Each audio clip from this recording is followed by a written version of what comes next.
Well, hello and good morning. It's me, Kenny Polcari, your host of the party, and today is Tuesday, September 12th, 2023. And here is what you need to know to get your day started. So, what happened yesterday? Well, stocks churned, right? And they ended the day higher. Futures this morning, though, are suggesting a churn lower as we struggle back and forth looking for direction. Is the Fed now sending smoke signals via Wall Street Journal's Nikki T? Right? A Goldman Sachs exclusive will cement that message. So we've got Apple, Disney, Charter, and ARM all front and center in terms of stocks, while the UAW is in heated contract negotiations as the automakers push back on their demands. And what do we have for dinner tonight? We're going to have the Spinach Edamame Pesto. Oh my God. 15 minutes to make. Simple, easy, delicious garlic bread. That's all you need. Okay, so yesterday, futures were up in the pre-market, right? I told you that I thought, while they looked higher, that I felt like a dead cat bounce, right? That there wasn't any real conviction behind it. It was just more of a bounce, and so it was. By the end of the day, the Dow gained 87 points, or 0.25%. The S&P rose 30 points, or 0.7. The NASDAQ added 156 points, or 1.15%. The Russell's up 4 points, or 0.2%, while the transports added 78 points, or 0.5%. The move up happening as we prepare ourselves for the key data this week, right? That will not only give us a clue about what is happening with inflation, but it will also help us to shape our investor views on what the Fed will do next. Now, the Wall Street Journal's horse whisperer, Nikki Timmeros, is beginning to suggest that the Fed is done, right? And that rates will remain here, but remain here for longer, right? That we know even longer than maybe what the current expectations are, right? On Sunday, Nick ran with an article in the WallStreetJournal.com. In it, the article said, an important shift in Fed officials' rate stance is underway. The central bank is now likely to pause rate increases in September and then take a harder look at whether more is needed. Notice how they position that. In the article, he goes on to say that the Fed would rather have raised rates too much rather than too little as they considered how to address persistently high inflation. But apparently, that mindset seems to be changing. Risks appear to be more balanced now, and the risk of raising them too much could cause a downturn that is unnecessary, or worse yet, could cause another financial calamity.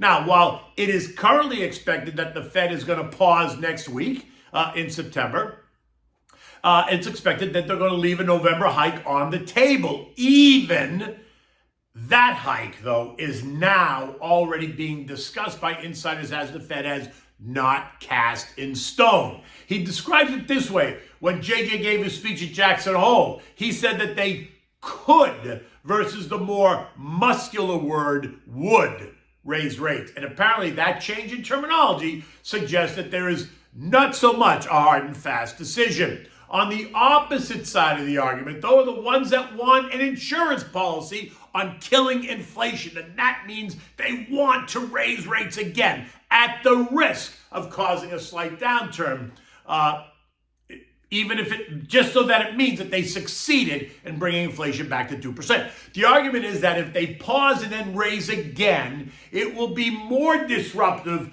to financial markets, as investors will have to recognize that they were not successful. Inflation did not go away, and that interest rates have not reached their peak, and so that will cause more disruption rather than continuing to raise at 25 basis point increments. Now, remember, the Fed reaches out to Nick when they want to test the theory.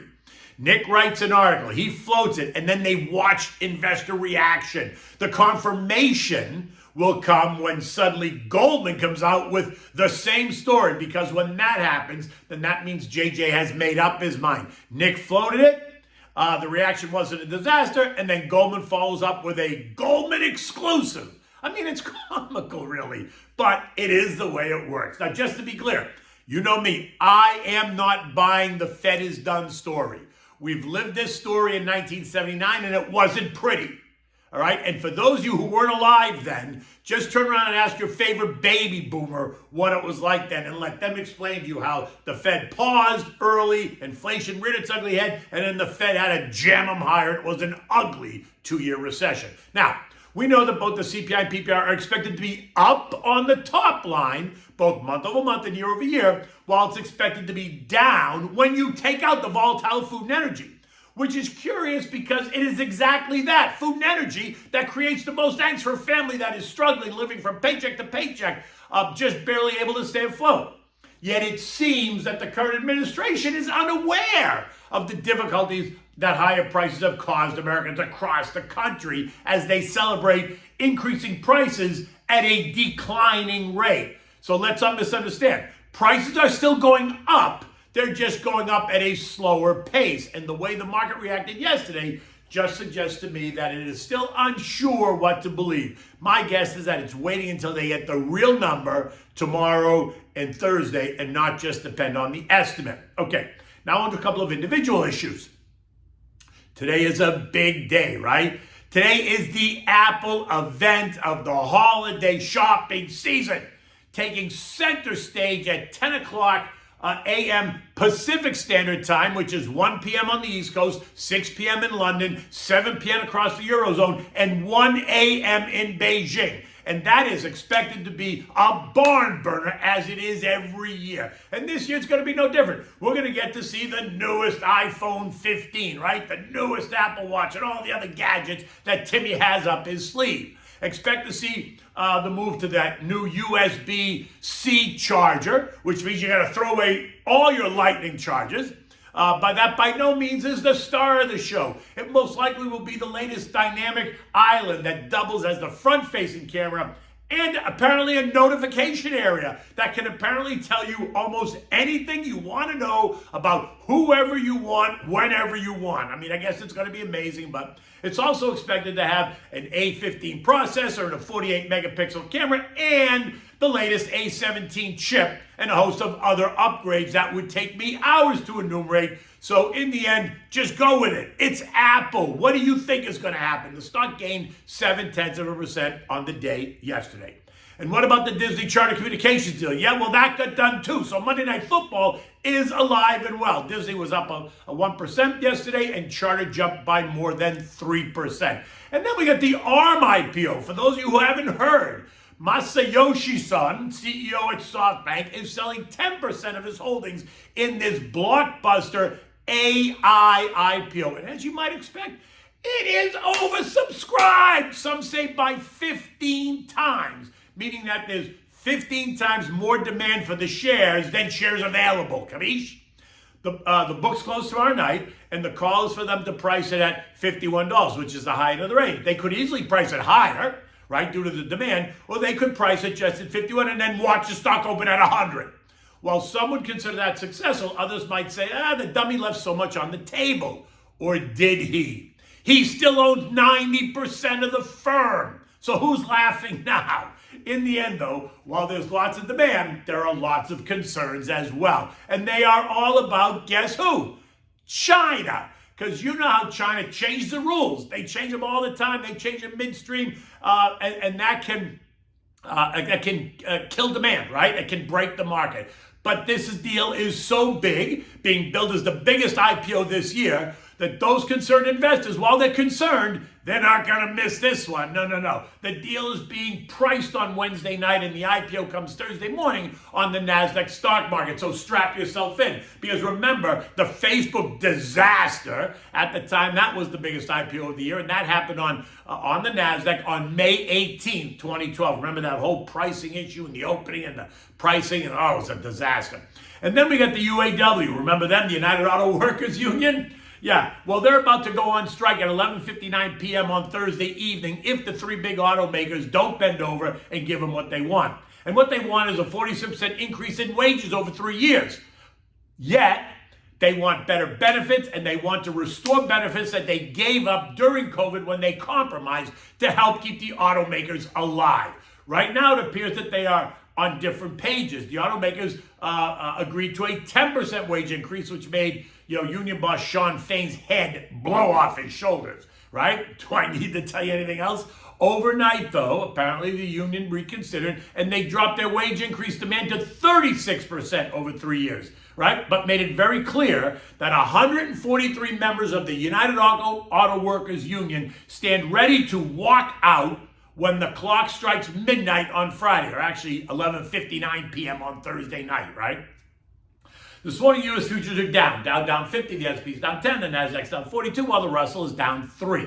The weakness this morning being credited to Oracle. Last night, they reported slowing sales in their cloud business. Now, to be fair, it grew by 30%, but that was down from 54% that it grew last quarter, and so the trader types sold it off. The stock closed during the day, the stock closed up 39 cents at 126.71, right? But when the results were released after the bell, they smashed it, sending it down 9% or $12 a share in the aftermarket. This morning, it is quoted at 114.50, 115, which is down about $12. Economic data today includes nothing. The NIFP Small Business Optimism Report, which is not a market mover. The focus here remains tomorrow's CPI and Thursday's PPI report. U.S. consumers are more concerned about their balance sheets and are becoming more pessimistic about the job market, according to the latest New York Fed survey. Like I said yesterday, if the CPI comes in hotter than the 0.6% month-over-month or up 3.6% year-over-year estimates, then the November hike is not only on the table, but it will now be the preferred action. European markets this morning are mixed. Not sure which way to go, right? The UK, Spain, and Italy are all up by 0.4% about, while France, Germany, and Eurostock is down by about 0.2, maybe 0.3%. Investors there are focused on our economic data, but they're also focused on Thursday's ECB monetary policy statement, and that is expected. Christine Lagarde is expected to raise rates by 25 basis points. Today, the UK got jobless claims. Unemployment rose by 0.5%. Tomorrow is industrial production in the UK as well as across the whole zone. The Bank of England is expected to hike this month, but after that, who knows? So you got both the ECB and the Bank of England expected to hike rates. Now, the Fed goes into lockdown mode. I told you this on Saturday the 16th. So expect to hear more this week ahead of the quiet period, as the Fed will try to assure markets they're not going to be surprised next Wednesday when the Fed comes out, and that rates will remain steady at least for this month. But tomorrow and Thursday is going to give us some more insight into that, right? But again, listen to what analysts and strategists have to say once those real numbers, not the estimates, are posted. This morning, oil is trading up 75 cents at $88.04 a barrel, right? I think that's only further inflationary pressure. Gold is trading down at 1941, down $6, while the dollar index is trading up 20 cents at 104.77, again suggesting what? Higher rates. The S&P ended the day at 44.87. It was up 30 points or so, just north of the trend line, right? And this morning it appears as if we're going to pierce that trend line again on the way down. Yesterday I said that I expected that we were going to test the trend line and then fail. So let's see what happens today. We're in a very tight trading range of 44.30, 45.50. A breakout of 45.50 is going to take us to 4,600 in a flash, while a breakdown 44 through 44.30 is going to take us to 43.50 just as quickly. Okay. So now what do we have for dinner today? This is such a simple dish to make, and it's quick, it's easy, 15 minutes and you're done, right? It's a spinach edamame pesto, which is different from the traditional basil. For this, you need fresh trimmed baby spinach. You need frozen edamame beans. You need fresh parmigiano, olive oil, garlic, salt, pepper, and toasted pinoli nuts. In the food processor, you want to put the spinach, you want to put 2 cloves of garlic, some olive oil, you want to chop it, you want to add more spinach, add more oil if you need to, continue to chop until you've chopped all your spinach. Now you're going to add a handful of the edamame beans. Now you've taken these frozen beans first and you put them in a pan of boiling water. When they all rise to the top, then they're done. So then take them out, but reserve some of them to use on the pasta later. Once it's done, rinse them under cold water just to cool them off, then add them to the spinach food processor and chop them so now you mix it. Now, add in the Parmigiano cheese and some of the pinoli nuts, chop it again, then set it aside. You want it to be like this creamy consistency, right? If you need to add a little bit more oil, go for it. Now, repeat the process until you have enough pesto sauce for the amount of pasta you're going to make. In this case, it's like a pound of pasta. Now, you're going to bring a pot of salted water to a rolling boil on your back burner so that it was ready when you need it. You're going to add the linguine or the spaghetti, whatever you're going to use. You're going to cook it until it's al dente, 8 minutes or so. You want to strain it, reserving a mug full of water. Add the pasta back to the pot. Just add a little bit of water just to keep it moist. Don't let it bathe in water, just enough to make it moist. Now, serve the pasta in warm bowls and then add a dollop of pesto right on top of the pasta, and then take some of those reserved edamame beans and just sprinkle it on top of the pasta as well.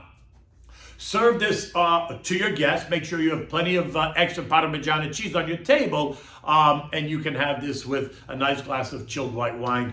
You know me, Pinot Grigio, Santa Margherita.